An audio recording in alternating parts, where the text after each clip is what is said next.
Well, thank you, thank you.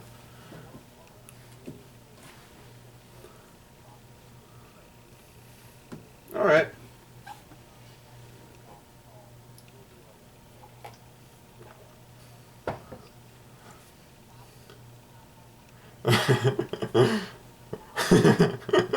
All right.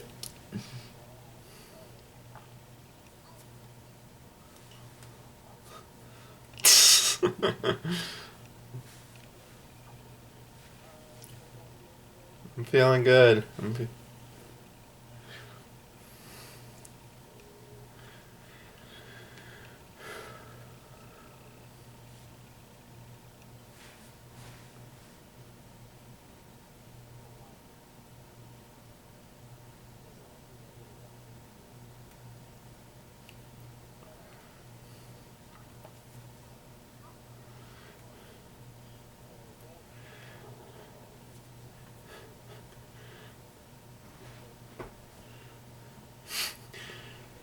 Hi, my name is Jesse. I like colored pencils.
All right.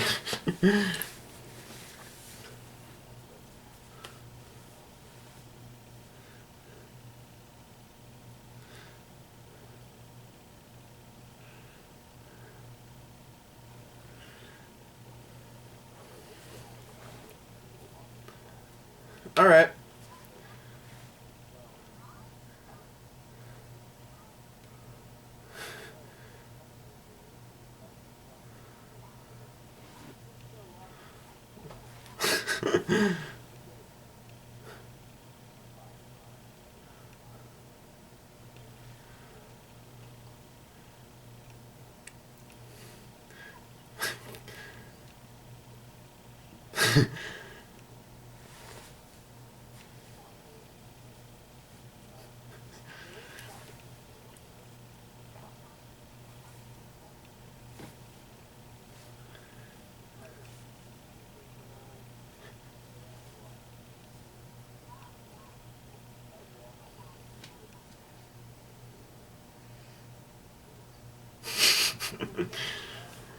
I'm doing great. Thank you so much for having me.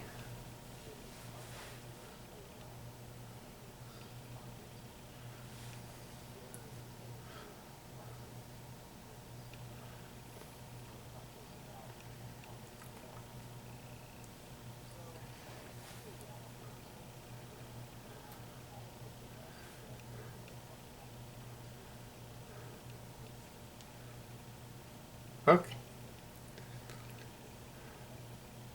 All right. So I started with colored pencils when I was 15 years old. I had a 12 pack of them from my art class at school, and I drew anime in my sketchbook because my friends were into it, and I saw them do it, and I just thought, oh my gosh, this is so cool how they can take an image and put it on a piece of paper and have it be that thing they were drawing. So it was kind of like it felt a bit like a superpower to me at that age. And so, yeah, I started with colored pencils, and at first I was drawing anime, and just kept going with it, and it was, hmm,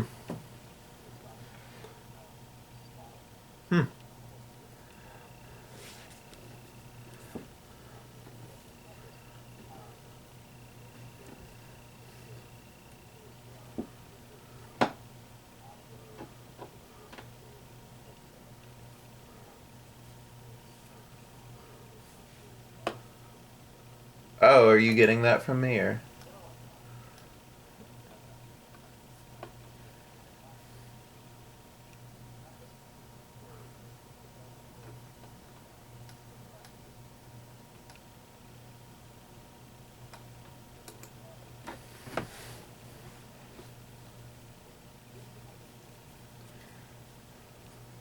Mm-hmm.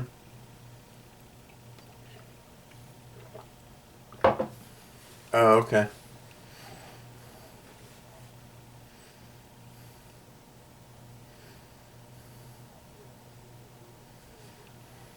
Okay. Okay. Okay. No, no problem.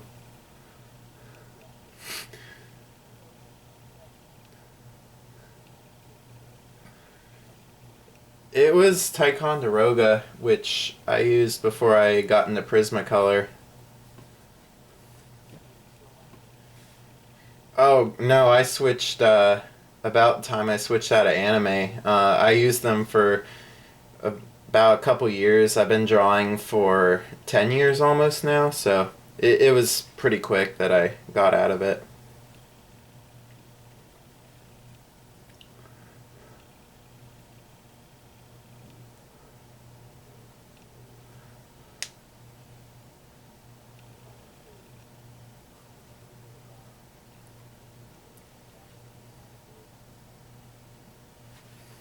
Mm-hmm.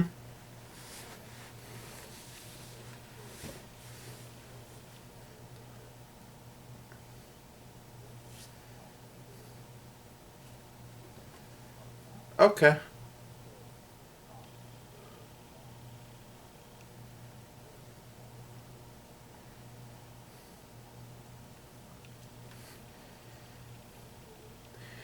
Um, yeah, I mean, yeah, that's I think that's a good part.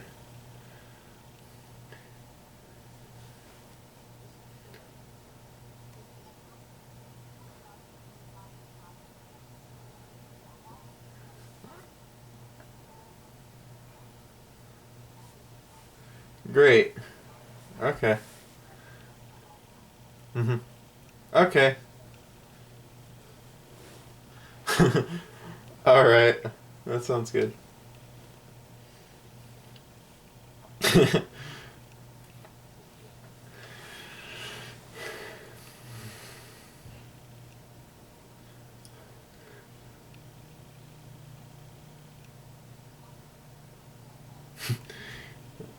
All right. All right.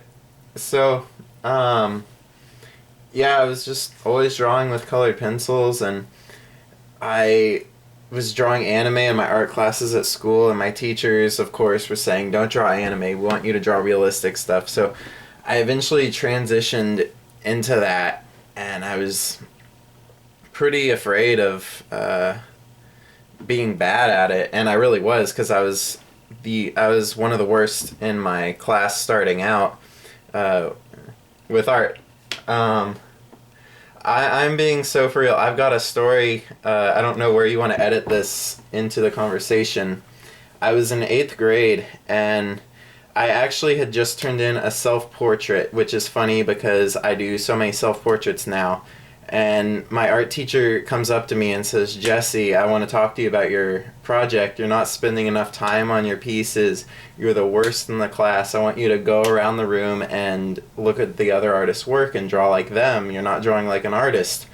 And that just crushed me. And she was right. I mean, it's not that she was rude that crushed me, it's that she was right. And so I started out with no self confidence. I just wanted to be like the other kids in high school, really, uh, and be able to draw and be able to draw the way they did. So I just had that drive, and I don't know.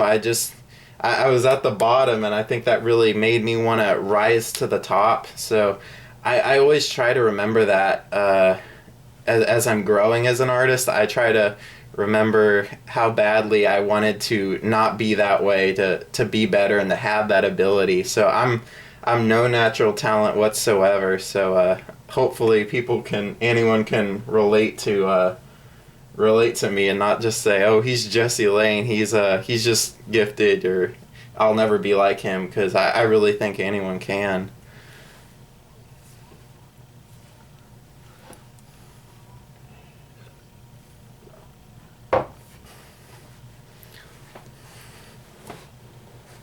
Well, thank you.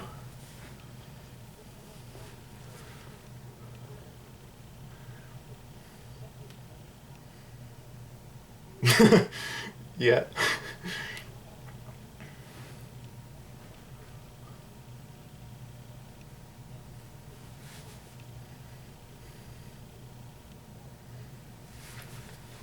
Well, thank you. So,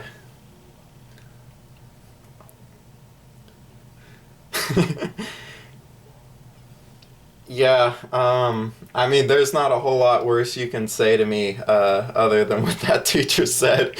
So, and that's part of the growing process is you got to be willing to look at your work and be objective about it and be like, where can I improve? And talk to other artists and ask them their opinion. You gotta take the hits if you want to grow, you know. So, that's where I come from.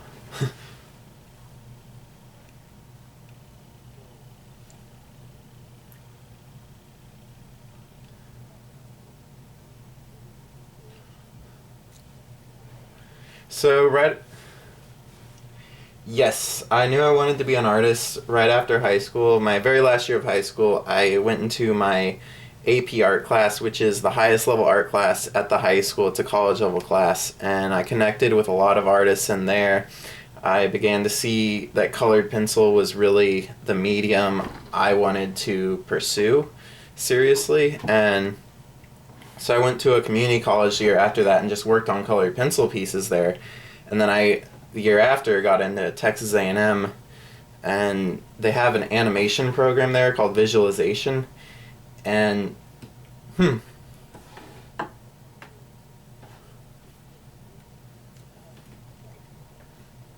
sure, sure. So I got into Texas A&M University. They have an animation program there, and I thought I'll try to do animation. And I quickly began to realize I didn't like it. I wasn't passionate about it the way I was with colored pencil. So what happened is I began to kind of I had a lot of absences in my animation classes, and I just wouldn't go to them because I would be working on like stuff that was going to build me with my drawing technique, and I'd always take one class every semester that I thought was going to help me with my drawing. Uh, so I guess I had a bad reputation with the teachers as being not that great of a student or seeming uninterested, but really I think I was interested. I just was interested in something different. So it's kind of my own fault because I mean, that is an animation program and I can't just expect them to try to include what I want to do. But, so I was kind of a oddball, I guess, a little bit at that school. And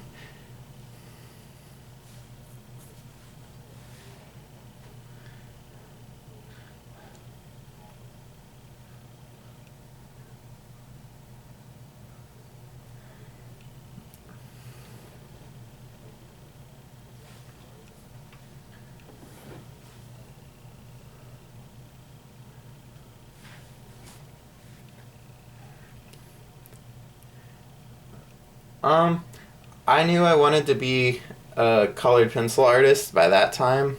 Uh, I had done the first piece of my series that inspired by Caravaggio by that time, and I just wanted to keep building up that series, but I couldn't because I had to do schoolwork and stuff. So I mean, we did our first animation like a year and a half into the program, so I was kind of already knew that I was a drawer, artist who draws, I should say, by that time. And I tried the animation stuff, and it was extremely technical, and I was just like, this isn't what I'm used to, and so I just kind of looked for the way out and would always focus on like the life drawing class or that other class that was more about drawing.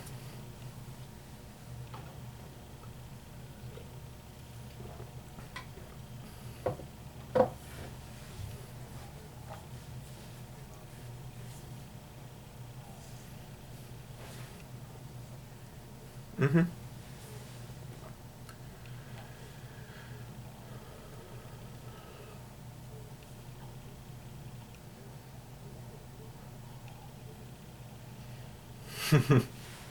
But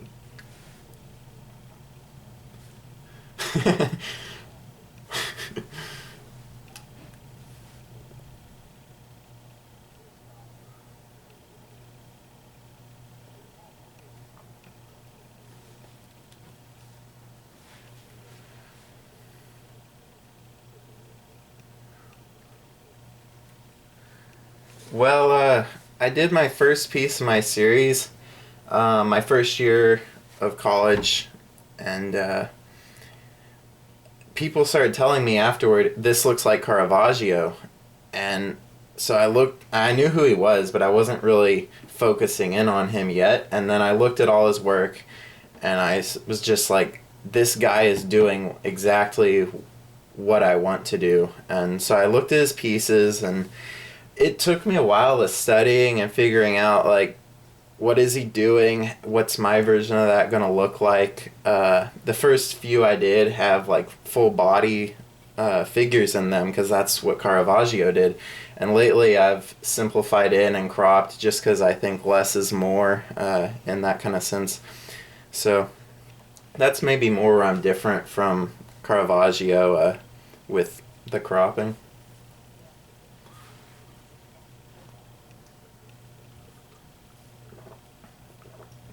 Mm-hmm.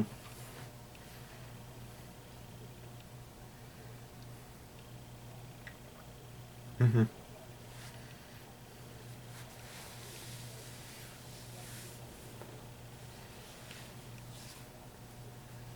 Mm-hmm.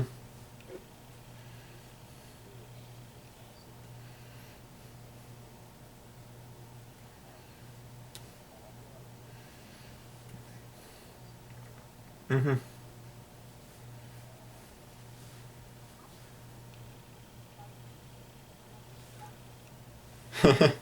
Well, what I tell people, it's kind of a joke, is like, you want I don't know if I should say this. Feel free to edit this out. But I'm taking pictures of night of guys with their shirt off, possibly in the shower. So that's kind of weird to ask other people to do. But seriously, Caravaggio did it.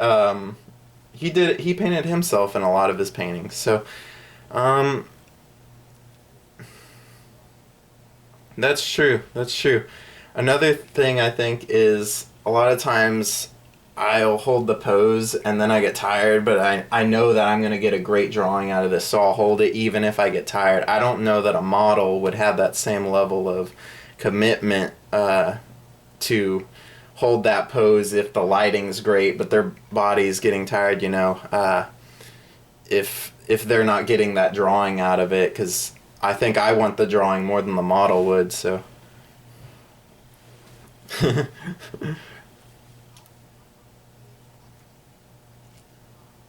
That's true. That's true. I gotta have a modeling career in there somewhere.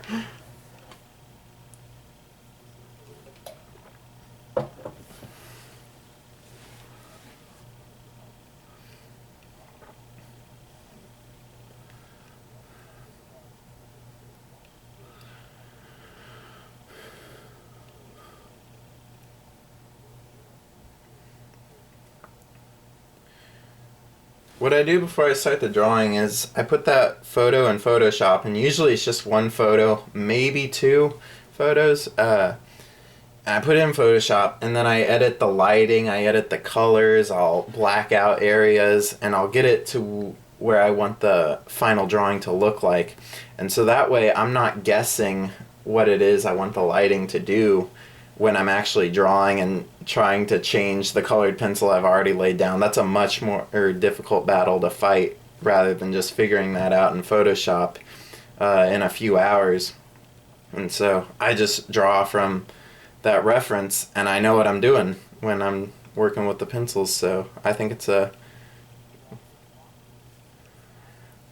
I used to print it out, and what I noticed is the printer would sometimes make stuff warmer or darker. It wouldn't print right, or you can't necessarily zoom in, or you have to get a magnifying glass. So now I draw from the monitor, and I really love that just because I can zoom in. And I can go back and throw it into Photoshop again if I start to see something I want to change during the drawing. So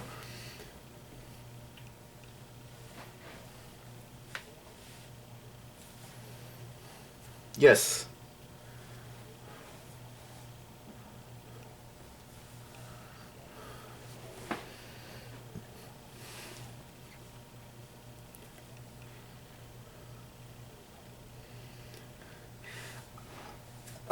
I use the limited palette because I think it helps establish that mood I'm trying to create. Uh, what I did in my last drawing called Resolve is I made everything warm except for the eye. I made that blue because I knew. Hmm. Okay. Okay. Okay. So in my last drawing, Resolve, I made the eye blue because I thought the blue would stand out in contrast to all the warm colors in the skin. And that one eye I think is so striking because I made that choice. Because usually blue is a color that recedes into the background, but just being so different from, it's the one and only time blue appears in the drawing, so it just stands out. And it's kind of a tool in that way where I can use it in an unusual way. So I might do more stuff like that. Hmm. It's fine. Uh,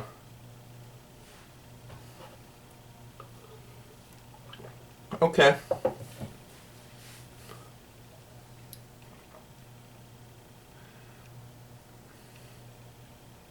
Um, okay. Okay. Okay. So usually blue is a color that is very cool and it recedes, but because I only used it one time in the drawing and everything else was so warm, that blue actually stood out for being so different because it's the only time it appears in the drawing. So that blue is kind of it's like this red flag in a way where it just jumps out at you, and that's where a lot of that strength in the eye comes from. So I might look for more ways to use it kind of as a way to establish a focal point.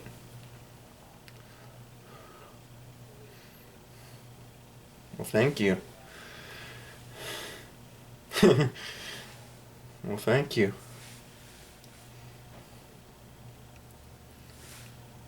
Yeah, I'm wired.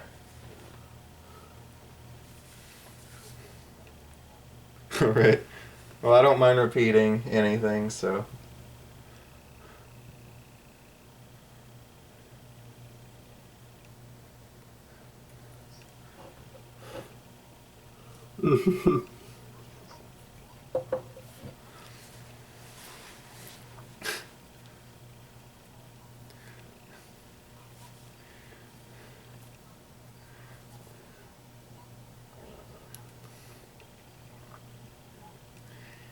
Uh, that's one of the ways that painters have inspired me. I mean, you put a painting that's like 3 by 4 feet up next to a tiny drawing, and that painting is automatically going to have an advantage over the drawing. So I just try to make it as big as I can. I mean, I'm not going to go any bigger, hopefully, just because that's going to be very difficult to work on for me. But uh, it's just a bolder statement. Even if it's the same image, smaller and larger, the larger one is going to speak to people more. It's going to invite them in. They're going to see it from across the room and want to walk over and see it.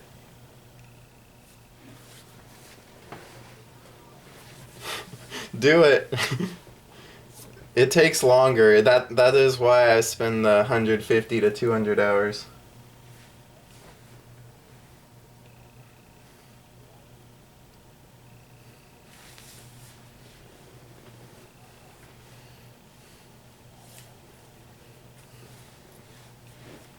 Hmm.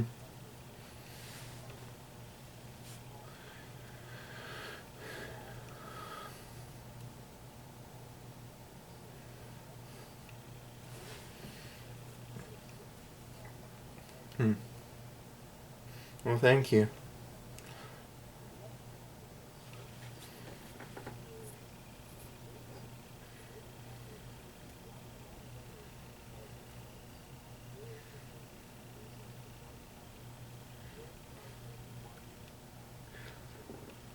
Yes.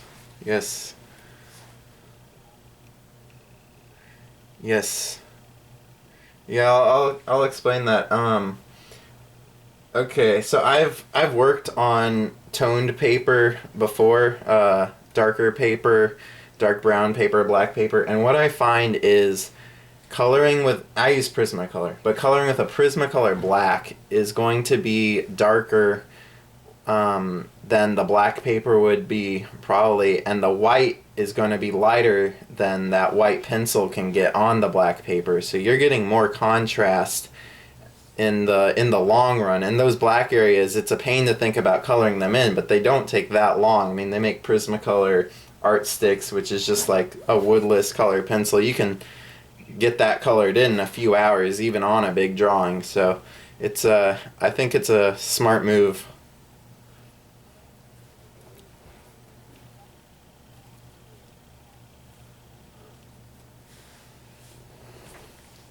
Hmm.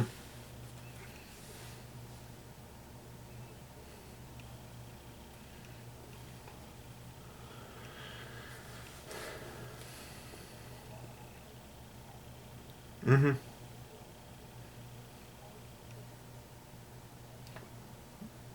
Mm-hmm. Mm-hmm. Mm-hmm.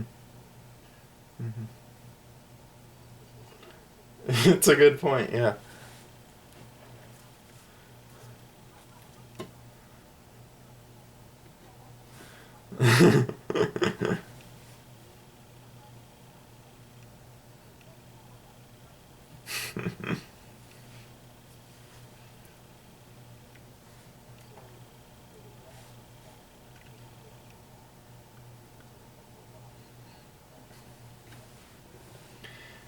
What takes the most time is when I have to stop and figure something out. The first time I drew a head of hair on my fiance, she's the female in the portraits I do, but I drew her hair, and the first time I did that, I just had to really stop and figure it out. It took me a couple weeks just to draw the hair, so it's stuff like that where I gotta figure something. Yeah, yeah. Otherwise, I just feel like I'm going at a pretty good speed. Uh,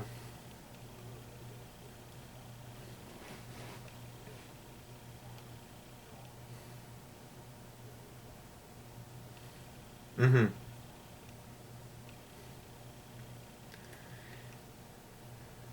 I think that message I'm trying to convey is different for everyone. And that's one of the things I think is so special about it, because what else other than art can do something like that? Where I want to create this emotion and this feeling, but I don't want to necessarily say what it is that's going on. I want the viewer to come up with their own story, project themselves into my drawings, and say, well, hmm, okay, okay, sure, sure.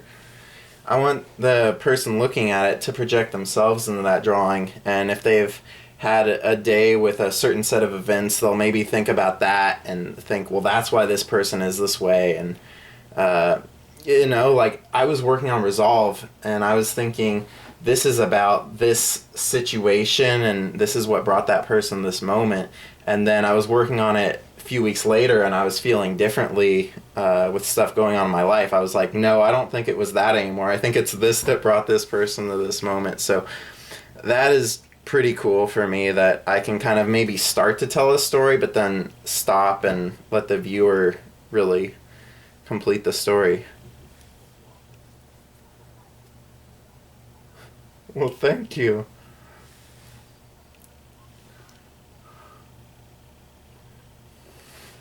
Well, thank you. I will say this. That is a thing I think that a lot of artists, at least me, have to kind of be okay with. In the very first drawings of my series, I was trying to tell a very specific